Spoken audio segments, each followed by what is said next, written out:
I created a gym schedule for my husband. He got mad about it, then left work early to drink at a pub instead. OMG. There is considerable background to this situation, so I will attempt to summarize it as succinctly as possible.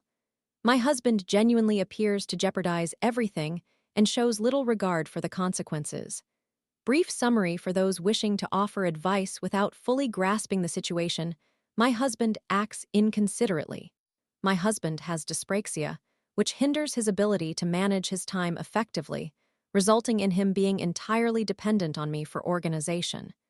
The issue is that he dislikes being directed, even though he acknowledges his inability to do this, and therefore prefers to engage in whatever activity he feels like at whichever moment, leading to a lack of productivity. This behavior has developed over recent years. We have discussed two analogies that illustrate his conduct well. 1.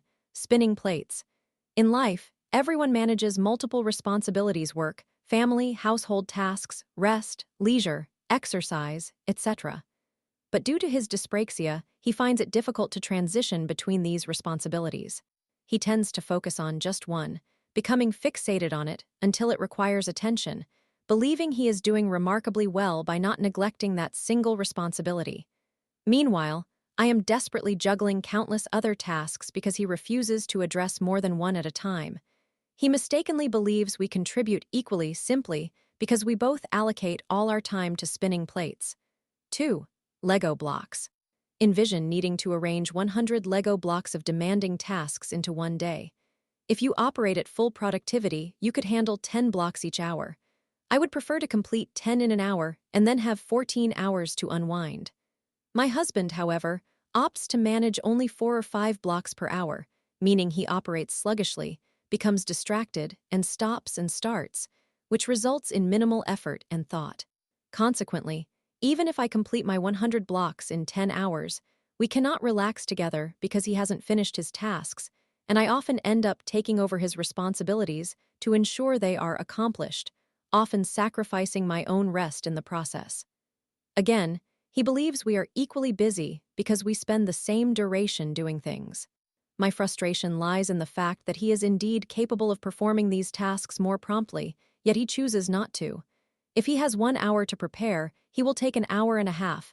If he is given 2 hours, it will extend to 3 hours. He is consistently late.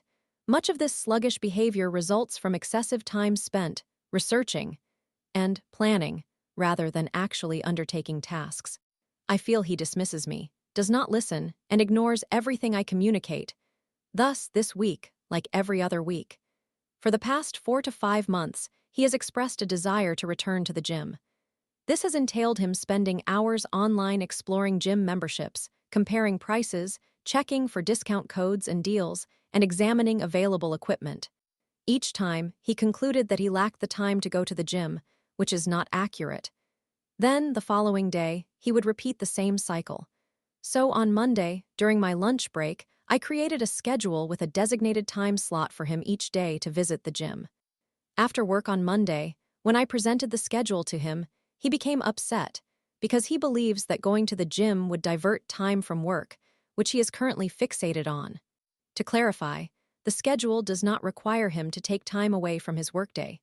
It simply reallocates time from his unproductive scrolling through work emails, aimlessly browsing online files, and slowly completing menial administrative tasks that either don't need to be done or should take mere minutes. Eventually, he calmed down and acknowledged that there was, in fact, sufficient time for this, and he was simply overwhelmed by the proposed changes. On Tuesday evening, when I saw him after work, he shared that he had picked up our son from work, and they had gone to a pub for a drink, enjoying their time together. This was an activity I had specifically included in the new schedule, which he had previously objected to by claiming he lacked time. Normally, he opts to remain at work for several hours following his official hours to sluggishly complete administrative tasks that are either unnecessary or should not take more than a few minutes. I suggested he could take a day off. In our country, it is a legal entitlement for parents to take 18 weeks of leave before their child reaches 18 years of age. He has taken none of these weeks, and it is separate from maternity or paternity leave when a child is born. He reacted angrily, insisting it was completely out of the question. On Wednesday morning, I began getting ready for work and discovered he had moved everything. My lunchbox was relocated, and he couldn't recall where or why. Somehow, this was my fault for not preparing my lunch the previous night, despite arriving home from work at 10 p.m. He also depleted my lunch supplies without realizing their importance, leaving me without the necessary ingredients for our dinner plans, and he couldn't even tell me what he used them for. All my clothes had been moved too, meaning nothing was located where it usually resides, adding considerable time and stress to my morning routine as I need to leave by 7 a.m. and can't find anything. He also replaced my toothbrush with one that had coarse bristles, which was painful due to my sensitive gums. He initially claimed he hadn't touched my toothbrush, then admitted he swapped it, but insisted it was accidental. However, he did make it to the gym that afternoon, proclaiming he felt better after engaging in some exercise and achieving more balance rather than solely focusing on work, and he acknowledged it was indeed feasible to manage his work commitments alongside other aspects of his life. On Thursday, it was another frustrating day. He was incredibly slow getting ready. I barely saw him while I was preparing with the children. The only time he came to see me was to reprimand our son for doing something I had already instructed him on. If he had listened to me, he would have understood my request. He refuses to implement any strategies to assist with his dyspraxia. He won't utilize timers, ignore them when I set them, and won't adhere to a routine. As a result, he can spend 20 minutes brushing his teeth without realizing how much time has passed. Later that day, as I was leaving work, I received a call stating he was taking our son to the hospital due to an incident, despite the fact that the incident did not warrant medical attention. The guidance indicates it is generally harmless, but certain symptoms necessitate medical care, none of which he was exhibiting. He claimed to have researched it online, but the information clearly stated it is harmless and advised seeking professional help only if certain symptoms were present. Instead, we spent several hours in the hospital for no good reason, squandering yet another evening. During that time, he became unwell himself, retching and gagging into a bowl. He had already been sick before I arrived, and then dozing off in the waiting area while I cared for our two excessively fatigued children. Eventually, the medical staff assured us everything was fine and we were free to leave. I inquired whether he had informed his workplace that he wouldn't be coming in today, since he cannot go to work if he has been unwell, and he retorted that it was irrelevant whether he emailed them now or in the morning, which seemed peculiar, but fine. The issue is that I recognize this means he has decided he is well enough to return to work, despite opting out of parenting during a stressful situation he caused solely by taking the children to the hospital after bedtime because he misinterpreted information online, all while claiming to be unwell. He insisted he would not do that. Today, I am working from home. The alarm went off this morning, and he mentioned still feeling unwell. I suggested he turn off the children's alarm, set by his phone, so they could sleep more because they didn't fall asleep until 3 hours past their usual bedtime last night, but he still woke them up.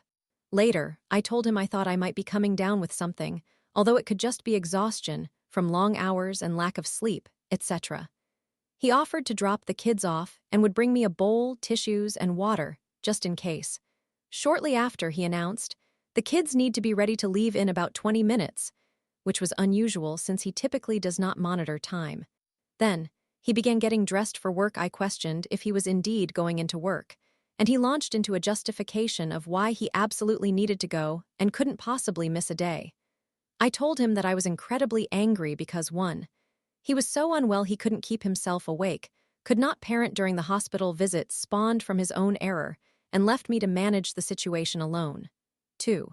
He had repeatedly stated this week that he felt better having achieved a better balance between work and life, yet had opted once more to prioritize his job above everything else. 3. He cannot go to work if he has been vomiting. 4. He clearly misled me about his true intent to go to work and delayed admitting it until the last possible moment. To clarify, he receives full pay for a day off due to illness for the first 6 months and 70% for the subsequent 6 months. I feel as though I am squandering my life with someone who invests 100% of his effort into pursuits that yield no substantial returns and who resolutely refuses to change, as it's easier for him to focus obsessively on a singular issue than to learn how to balance or manage his time effectively. It is now Friday morning, and I have spent less than 12 hours awake in his company since Monday morning. Every moment has been unpleasant, and he appears completely indifferent. He claims to care. For years, he has made promises to alter his behavior, pledging to change. How do I rectify this situation? Story 2. After a year apart, I realized I'm still in limbo with my ex. They moved on without a word, while I'm stuck wanting closure. Hello, everyone. I would like to begin by mentioning that if this message seems scattered, I apologize. This is a situation that has occupied my thoughts for quite a while, and I would truly appreciate any guidance. I am a 22-year-old male, and my partner, whom I will refer to as F for anonymity, is 25 years old. The beginnings of our relationship were a bit unconventional. We first met during college when I was 19, introduced by some mutual friends, and began conversing more frequently around October. I would occasionally visit F's residence on weekends to spend time together or share a smoke. We would talk, joke, and discuss our interests, but as time progressed, our conversations grew increasingly flirtatious. Ultimately, we had an official date about a month later and became a couple. I will never forget that evening for several reasons, the primary one being that I finally felt a genuine connection with someone who truly understood me. I felt recognized and attractive once more. I felt like the person I used to be. Unfortunately, that night, as soon as I laid my head down to sleep, it dawned on me that I had cheated on my girlfriend back in my hometown, whom I will refer to as M. M and I broke up a few days later when I returned home for break, and shortly after, F and I began dating. Before we delve deeper, there are a couple of important matters I must clarify. Firstly, I acknowledge that I made a significant mistake. I fully accept that I messed things up, and I regret my actions. If I could turn back time and change my choices, I would. I dislike myself for what I did, but I also acknowledge that I would be perceived as the villain by my friends and M's friends. Secondly, I previously discussed my relationship with M with F and some of F's friends, and they were aware of my situation. However, I was unhappy in my relationship with M. Her stepfather despised me and kicked me out of the house multiple times for things I did not do, and she consistently failed to stand up for herself against her mother. Additionally, she refused to engage in negotiations about the issues I was experiencing in our relationship, and even threw a tantrum at work upon discovering that I might spend the summer pursuing a dream of mine. It felt as though I was merely being used for my money, time, and physical intimacy. There were numerous red flags that I failed to address, which became evident in the way I talked about M to friends at college. As time passed, I became captivated by F during our relationship. F introduced me to one of my new favorite hobbies. We enjoyed cooking together, and I became deeply interested in F's family, friends, and passion for psychology. They even shared bits of knowledge about psychology and art. We would play music in my car and occasionally dance in the rain. We would tidy each other's personal spaces when one of us was away. F helped me feel better about my insecurities. I am a larger individual with a decent dad bod. I had never felt positive about my weight until F complimented me on my curves. We became each other's sources of inspiration and ended up co-parenting a cat, which I always knew would ultimately belong to F. I genuinely loved F. I spoke highly of them to everyone and eventually concluded that I wanted to marry them. They were my best friend, and honestly, that is all I ever desired, to marry my best friend. Approximately a year into our relationship, F moved back to their hometown after graduating from college, which is about a 3-hour drive from where I reside. We continued dating long distance for a while. Occasionally, F would come to visit me and our friends for a few days, while I would go up to see them over a weekend since I was still in school. This arrangement continued for some time, and the relationship felt good, or at least I believed it did. While I was abroad on vacation with my parents for a few weeks, I received a couple of perplexing messages from F on my last day overseas. When I inquired further, F revealed they were contemplating asking for a break in our relationship. They expressed their love for me, but indicated that it was challenging to continue the relationship with a 3-hour distance and the significant differences in our life circumstances. F had graduated and was attempting to enter the workforce in their degree field, while I still had a considerable amount of time before I would graduate and obtain my degree. Early in our relationship, we had discussed the potential of such a situation, but neither of us imagined it would actually come to pass. After coming to terms with everything that evening, I went out bar hopping and cried my eyes out, ultimately ending up at a bar named after F. Fast forward to now, aside from the extensive mental turmoil I experienced for months following that event. We had discussed revisiting the topic when I returned to the United States, but it has been nearly 2 years since that moment. Since our break began, I have quickly ceased to hear from F. They rarely text me or check my social media accounts anymore. We no longer spend time online together, as F has since found a new group of friends to hang out with. Regardless of that, there have been many things lost in translation. F previously stated that when they came down, we could still see one another, but that never materialized. Our relationship currently lacks a label. They do not visit me anymore or engage in conversation. I am aware that they continue to communicate with others in our friend group, yet I seem to have been excluded. Furthermore, F kept our relationship a secret from this group of friends since their ex used to be involved with them, and even after all connections with that ex were severed, F never disclosed our past. To my knowledge, none of my friends there are aware of our relationship, nor do they know that we were once involved. F has even pursued other partners that I was unaware of until almost 6 months into their current relationship. While I knew they were polyamorous, I was unaware of additional partners they were seeing. One of them was someone I used to live with and also a previous partner of F. I knew they were exes, but was unaware of the full extent of their relationship. The other partner, a roommate of F. informed me about them, and when I raised the topic with F, they initially lied but admitted the truth a few minutes later. F felt guilty and shed tears, yet something about these interactions has remained ingrained in my mind. There has been no effort made to salvage this relationship or even any indication of what is happening since that time. There have been no phone calls, texts, or messages on Discord, nothing. Not a single word of intimacy or reassurance has been communicated, and it pains me to say that I have not heard F utter the words, "I love you," in any context since then. I have finally taken the time to mourn the loss of our relationship. After a particularly difficult conversation with a close friend, it became evident that it is time for this relationship to conclude. Things no longer feel the same. I often emphasize to others that the cornerstone of any relationship is the balance of give and take. You can only give as much as you receive, and you can only receive as much as you give. Until recently, it felt as though I was giving without receiving anything in return, which ultimately drained me. It felt as if I was no longer seen, and after I asked questions to ensure everything was all right, they would take days to respond. There were even stretches of time when I simply did not receive a response whatsoever. This situation is beginning to resemble my previous relationship. It's not only about losing someone I believed would be my lifelong partner. I've also lost my best friend, which is even more challenging to cope with. I feel like I've been placed on the back burner, and it seems they no longer care. I want to move forward. I am exhausted from feeling miserable and constrained by the remnants of my past relationship with F.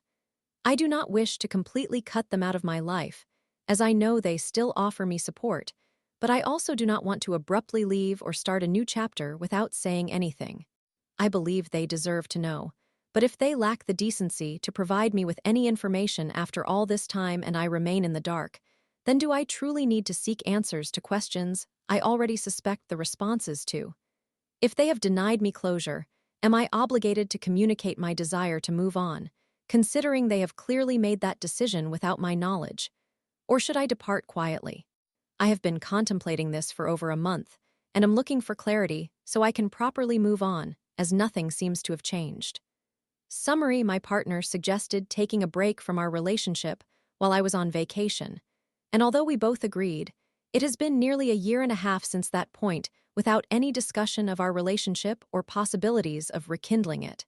I feel frustrated and weary of the situation and wish to move on, but I'm uncertain if I should inform my partner. From my perspective, if they have not shown any concern about our relationship and have failed to reach out, do I owe it to them to explain why I want to move on, especially when they've seemingly moved on without me? Story 3. I left my job, grew close to a girl, confessed my feelings, then blocked her.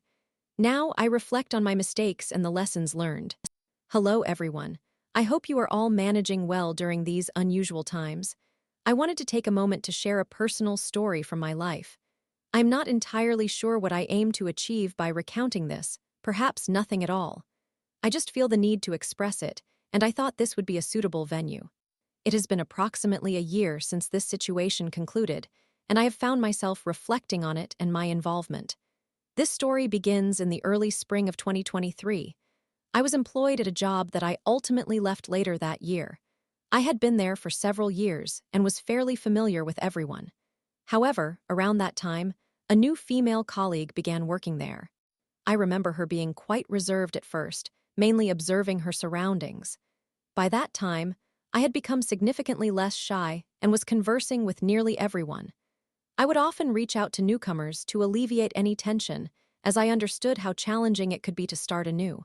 We engaged in some light conversation at that point, taking small steps toward familiarity. Though she was shy, she exuded confidence in her skills. If she believed she was correct about something, she would confidently attempt to persuade others. Some colleagues viewed her as a know-it-all, but I appreciated her steadfastness. I recall a small voice inside me advising against engagement, but I chose to ignore it. Around this time, I purchased a second-hand Nintendo Switch from a gaming store and began bringing it to work to play during my lunch breaks. I had Mario Kart on it, and someone inquired if I played. Consequently, playing Mario Kart against coworkers during lunch became quite common.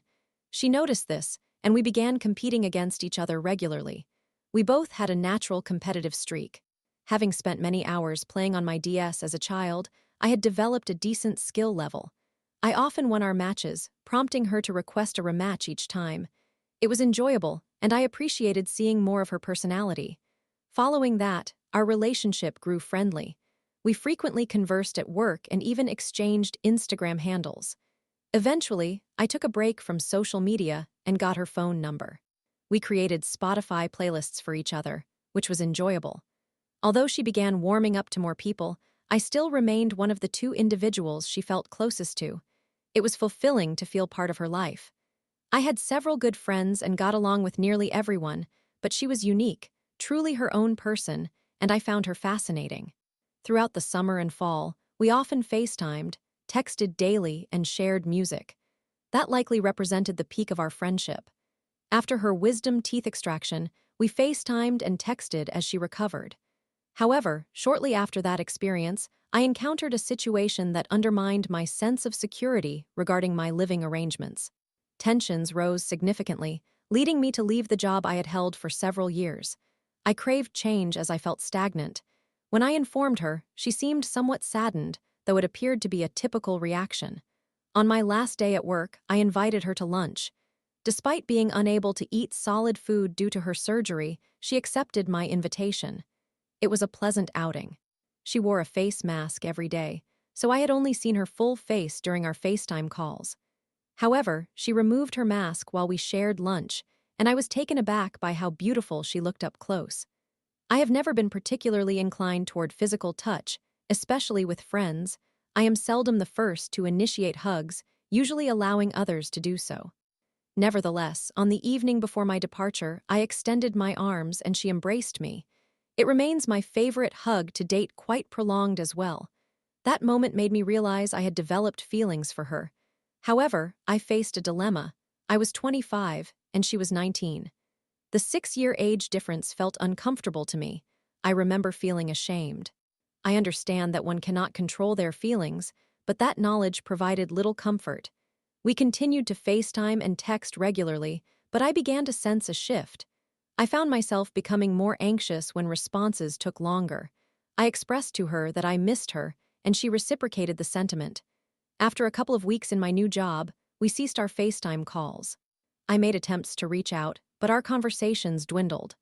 There was a stretch of 1 to 2 weeks without any communication. I should have stepped back, but I persisted instead. Secretly, I had been applying for seasonal positions in national parks and was successful in securing one. Thus, I would be leaving the state for at least 9 months. Just days before my departure, We had a rare FaceTime call where I attempted to arrange a meet-up. We agreed to FaceTime the following day, but I ended up falling asleep and missed our scheduled call. The day before I left, I tried to reach out to her, but she did not respond throughout the day. Ultimately, I had to accept the reality of my departure. I won't deny that I felt hurt about not seeing her in person before leaving. By that time, it had been roughly 4 months since our last encounter at work. I spent a few months with family before heading to my job in the park. During my first month there, I received no communication from her, nothing at all. I made several attempts to reach out via text, which was a poor decision on my part, but I was met with radio silence. Eventually, I surrendered to the notion that she simply did not want to keep in touch. I couldn't shake the feeling that my missed FaceTime call combined with my departure caused this, but I could never be certain. This silence only intensified my feelings for her, and it was disheartening. About a month later, she unexpectedly texted me. I considered ignoring the message and moving on, but on that particular day, my heart won over my rational mind and I succumbed. Now, I wish I had resisted that urge. I believe it would have been wiser to simply let it go. We resumed texting, but our communication lacked the warmth it once had.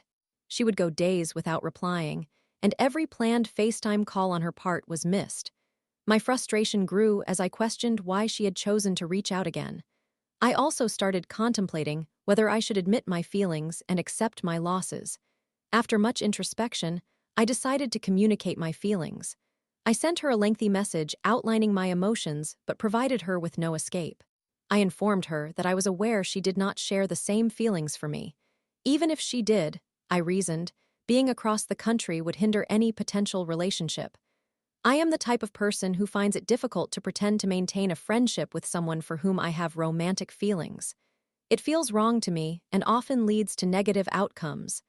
I believe in honesty and preferred to close that chapter.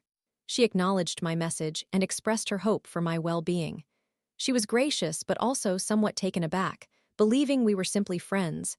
No animosity lingered between us. However, I felt compelled to remove her from my life not out of anger, but as a means to absolve the pain. I blocked her on my phone, Instagram, and even Spotify, and deleted the playlist I had created for her. It was not my finest moment. I was naive to think I could erase her from my thoughts. I refrained from reaching out for a while but eventually texted her again, attempting to reconnect on Instagram. Every effort at contact was ignored, and she even removed me from her followers on Instagram. I completely understand her perspective. I initiated the breakup, so why would I reach out? I still feel embarrassed reflecting on my actions and the age gap. I undoubtedly embarrassed myself and damaged a valuable friendship. When I noticed her distancing herself, I should have done the same and used that as an exit instead of igniting a fire. It has now been around a year since our last communication. I still hold some memories with fondness, but I often wish the entire situation had never occurred.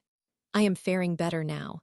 If I were to encounter her in public, I am back home from the park now, I would choose to remain silent not out of resentment or anger, but simply out of a desire for peace and closure.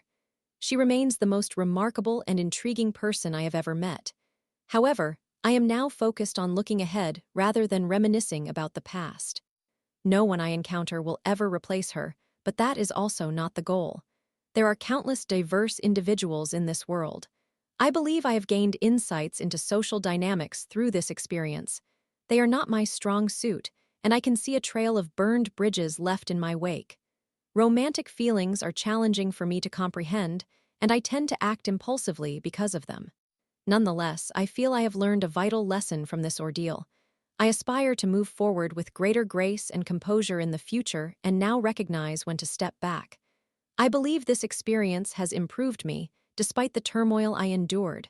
I like to think I am a better person because of it, but only time will tell. Thank you for taking the time to read this. Wishing you all the best. Story 4. OMG. I secretly swapped my rough mix for the producer's version, and the band sold out 1,000 singles. #victory in silence. Here is another anecdote from the time when I operated my own production studio. My studio was situated within a larger rehearsal and recording studio complex in South London. The studio manager had taken a local band under his guidance, and provided them with complimentary rehearsal and recording time in exchange for the band maintaining the facility, organizing it, and looking after incoming clients. Essentially, they functioned as assistants in return for free rehearsal and demo studio time. These individuals were exceptionally talented, a solid hard rock ensemble composed of skilled young musicians who exhibited no attitude, providing a refreshing change in those times. One day, the keyboardist Chris, not his actual name, entered my studio and informed me that the studio manager had determined it was time for them to release their debut single. Consequently, their manager had invested in 3 days at a top-tier studio, along with the services of a renowned producer. In other words, a significant financial commitment. I thought this was great news and about time. Chris then inquired if I was willing to program all his keyboard parts for the recording.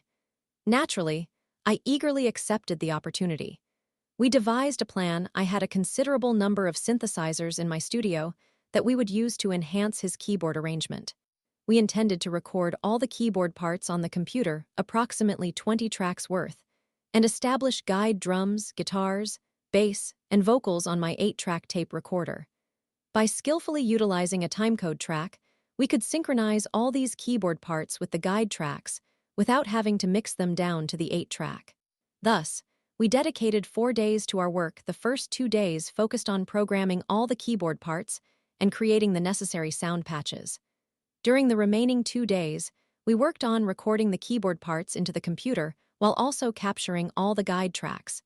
We then completed rough mixdowns of both tracks for demo purposes. Everything was progressing smoothly.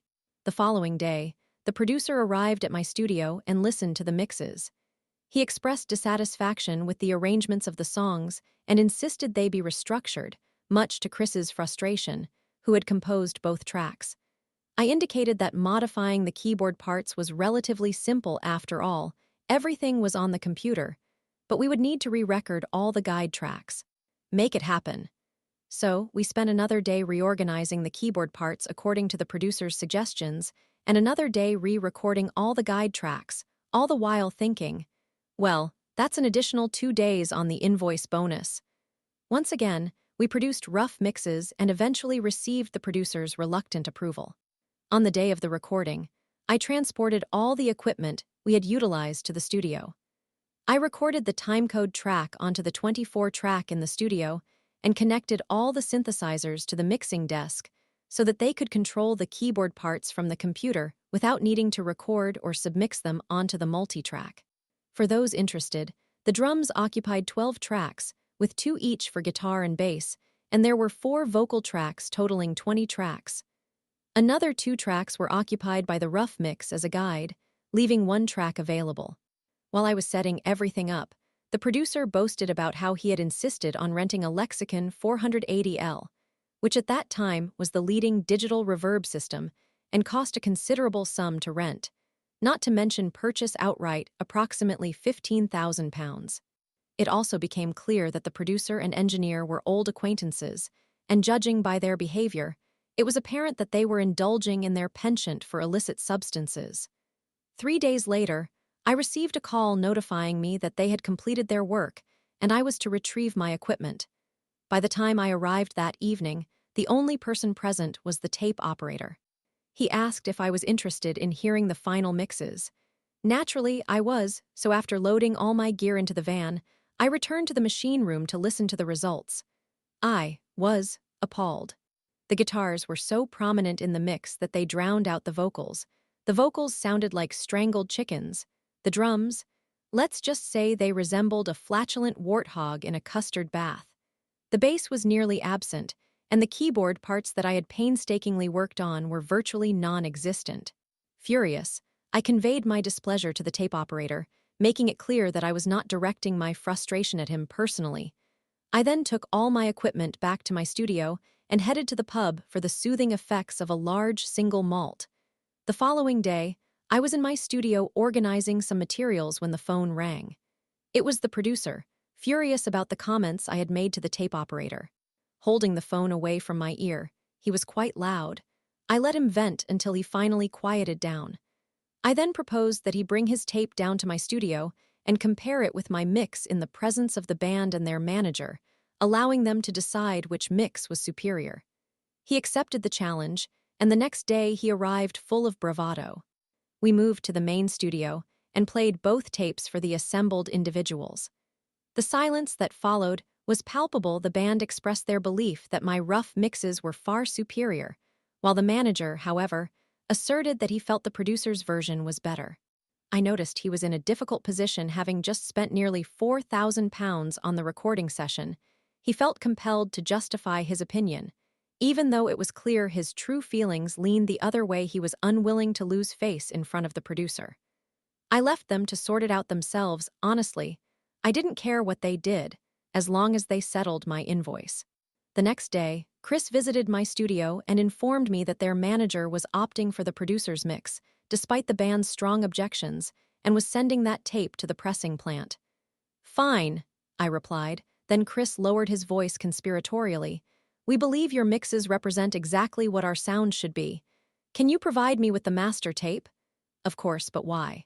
He explained that he had been tasked with sending the tape to the pressing plant and, with the agreement of the rest of the band, intended to replace my rough mixes with the producer's version. How delightful. "All right, but this is on you. You are accountable for the consequences." He readily consented. A couple of weeks later, 1,000 copies of the pressed single had been delivered to the studio. I arrived and went into the main office to collect my messages. There was the producer, who adopted a smug demeanor upon seeing me. He then proceeded to place the single onto the office stereo system and began to boast about his prowess as a producer, while suggesting that I had much to learn. I listened politely as he rambled on, and once the record concluded, I said, "I'm sorry, dear lad, but what you just listened to was actually my mix. Perhaps if you spent less time indulging in narcotics, you might have noticed." I then discreetly retreated to my own studio, all while hearing the producer howl in outrage like a steroid-fueled Valkyrie. Later, I learned that the band had successfully sold nearly all of the singles at their subsequent performances. Not bad for a rough mix.